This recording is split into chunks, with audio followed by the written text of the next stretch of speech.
আল্লাহ বলেছেন সেখানে পরিচয় দিয়ে বলেছেন ইন্নালিল মুত্তাকিনা মাফাজান হাদাইকা ওয়া আনাবা, ইন্নালিল মুত্তাকিনা মাফাজা, নিশ্চয়ই মুত্তাকি যারা হবে তাদের জন্য অনেক সফলতা রয়েছে। জোরে বলুন সুবহানাল্লাহ। আর মুত্তাকি তো তারাই যারা আল্লাহর শ্রেষ্ঠ বান্দা হতে পারবে, যারা আল্লাহর একেবারে প্রিয়তম বান্দা হতে পারবে, এরাই তো সবথেকে মুত্তাকি বান্দা, এরাই তো সবথেকে আল্লাহর প্রিয় ভাজন বান্দা। আমার ভাইয়েরা ভালো করে শুনুন, ইন্নালিল মুত্তাকিনা মাফাজা, তাদের কি সফলতা হবে? আল্লাহ বলছেন হাদাইকা ওয়া আনাবা, তাদের জন্য সফলতা হলো তারা জান্নাত তো পাবেই, কিন্তু জান্নাতের ভিতরে হাদাইক অনেক অনেক বাগান থাকবে। জোরে বলুন সুবহানাল্লাহ। দুনিয়ার একটুখানি গোলবাগান দেখে আমরা পাগল হয়ে যাই, তাই না? গোলবাগান দেখেছেন, শুনেছেন? হ্যাঁ, গোলবাগানের নাম শুনেছেন? গোলবাগান দেখে পাগল হয়ে যায়, দুনিয়ার একটা চিড়িয়াখানা দেখে পাগল হয়ে যায়, কিন্তু আল্লাহ বলছেন হাদাইকা হাদাইকা হাদাইকা। হাদিকাতুন মানে হলো এক বচন, এটা এক বচন। হাদিকাতুন মানে একটি বাগান, কিন্তু আল্লাহ বলছেন আমি একটা বাগান দেব না, হাদাইকা, আমি অনেকগুলি বাগান জান্নাতে সাজিয়ে দেব। ওয়া আনাবা, আর বাগানগুলো খেজুরের বাগান দেব। সুবহানাল্লাহ বলেন। এমন বাগান দেব বান্দারা, ভালো করে শুনে রাখ, এই যে খেজুর, এই খেজুরের আনাবা মানে আঙুরের বাগান, আঙুরের বাগান আল্লাহ রাব্বুল আলামিন তিনি দেবেন। আর আঙুরগুলো ঝুলে থাকলে কেমন মনে হয়?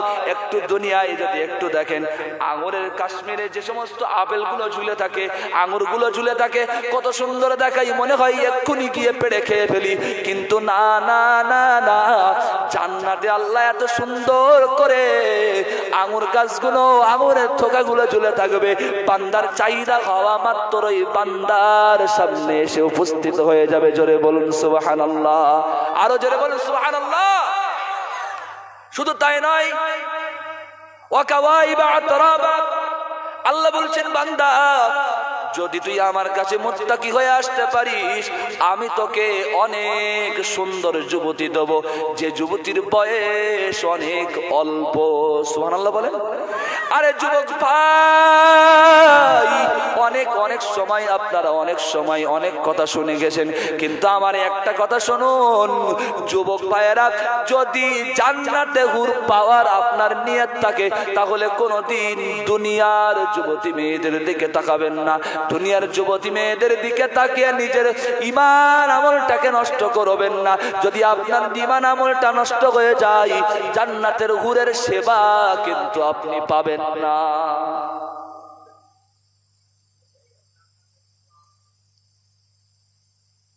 আবার আল্লাহ রাব্বুল আলামিন বলেন ওয়া কাসান দিহাকা, আল্লাহ রাব্বুল আলামিন দুনিয়ার বুকে যে সমস্ত প্রেজেন্টেশন দুনিয়ার বুকে আছে, এমন ভাবে অনেক কিছু প্রেজেন্টেশন আছে না, এমন ভাবে মানুষের কাছে নিয়ে দেয়, এটা তোমার পুরস্কার বা এটা তোমার জন্য একটা প্রেজেন্টেশন হিসাবে আমি দিলাম।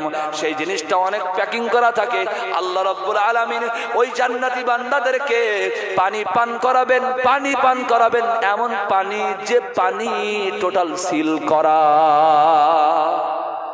আরো জোরে বলেন, কারা পাবে এরা? কারা? আমি কিন্তু আগে গুনগুনো বলে নিয়েছি, তাই না? আগে গুনগুনো বলে নিয়েছি, এবারে কোরআন শরীফের বিভিন্ন জায়গা থেকে জান্নাতের কথা বলছি। আমার ভাইয়েরা, আমি জান্নাতের কথা শুধু বলবো না, সাথে সাথে জাহান্নামের কথাটাও আপনাদেরকে বলি। আল্লাহ রাব্বুল আলামিন সূরাতুল মাআরিজের ভিতরে জাহান্নামের কথা আলোচনা করেছেন, সূরাতুল জিলজালের ভিতরে জাহান্নামের আলোচনা করেছেন। আবার আল্লাহ রাব্বুল আলামিন কোরআনুল কারীমের একেবারে 30 পারায় প্রায় সূরার ভিতরে জাহান্নামের আলোচনা করেছেন। আল্লাহ বলেছেন ইযা যুলজিলাতিল আরদু জিলজালাহা ওয়া আখরাজাতিল আরদু আসকালাহা وقال الإنسان ما لها يومئذ تحدث أخبارها بأن ربك أوحى لها। আল্লাহ এখানে একটু কিয়ামতের আলোচনা করেছেন এবং বান্দাদেরকে জাহান্নামের কথা বলে সজাগ করেছেন।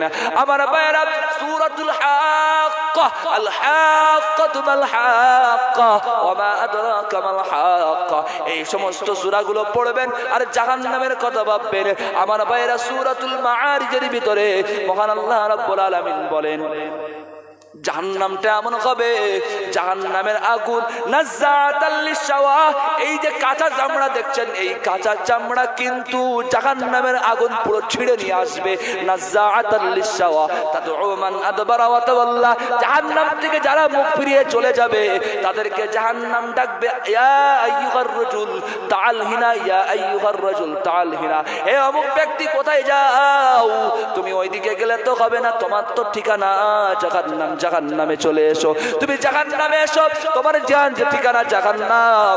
এ আমার বান্দারা ভালো করে শুনে রাখো, ভালো করে মনে রাখো, আমার আল্লাহ রাব্বুল আলামিন জাহান্নামের আরো আলোচনা করেছেন, তাদউ মান আদবারা ওয়া তাওয়াল্লা ওয়া জামাআ ফাআওয়া, বান্দা যে জাহান্নামী হবে সেই জাহান্নামী বান্দাকে আল্লাহ রাব্বুল আলামিন ওই জাহান্নামের ভিতরে জমা করে নেবেন এবং তাকে ওই জাহান্নামের ভিতরে গচ্ছিত রাখবেন। ওয়া জামাআ ফাআওয়া ইন্নাল ইনসানা খুলিকা হালুআ, আল্লাহ বলেন বান্দা তোরা শুনে রাখ, মানুষকে আমি বানিয়েছি অনেক বখিল করে। মানুষ ইদা মাসসাহুস শাররু জাজুআ, বান্দা যখন তার কোনো প্রকার খারাপ কল্যাণ অকল্যাণ চলে আসে তখন সে একেবারে মানুআ কৃপণ হয়ে যায়। বান্দা একটা স্বভাব আছে, আল্লাহ তুলে ধরলেন, এই জায়গাটা ছোট্ট করে তুলে ধরলেন আর বললেন যে ইন্নাল ইনসানা খুলিকা হালুআ, নিশ্চয়ই মানুষকে ভয় ভীতি সৃষ্টি করে তার অন্তরটাকে, তার স্ট্রাকচারটাকে তাকে বানানো হয়েছে। কেমন বানানো হয়েছে? ইযা মাসসাহুস শাররু জাজুআ, যখন তার কোনো প্রকার অকল্যাণ চলে আসে, কোনো বিপদ মুসিবত চলে আসে, তখন সে বিশাল হাউতাস করে, বিশাল হাউতাস করে।